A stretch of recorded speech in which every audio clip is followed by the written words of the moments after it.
And obviously, as we discuss this piece, we have to talk about the hourglass because while winning Survivor is your biggest turning point, this is like a turning point within a turning point because it was your turning point on the show.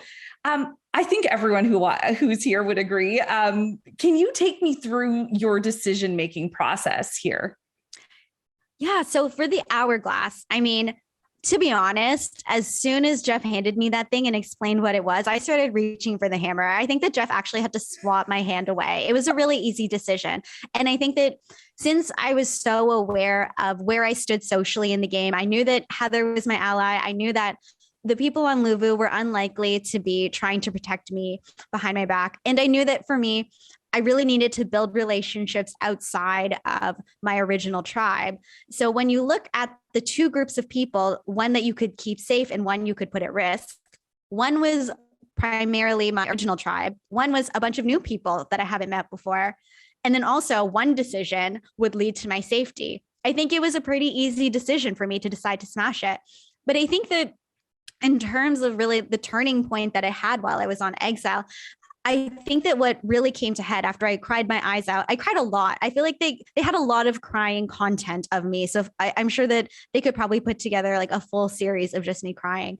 They think that, I had quit my job. And a job like PR is so focused on how things should look and how you should be. And then I go on Survivor. I end up not voting at all in the pre-merge. So I'm in a good position in terms of being safe, but then I knew that I was just in such at that point, I don't want to say bad position because I don't think any position is bad. It's a matter of how you work on it. But it's like, I knew that it was going to be hard for me to climb up. And then I was afraid to be on exiled and then I was there and I was getting through it. And I think that I was so upset about how the game was going for me because I had thought about what a winning Survivor game should look like. And I felt like I was behind.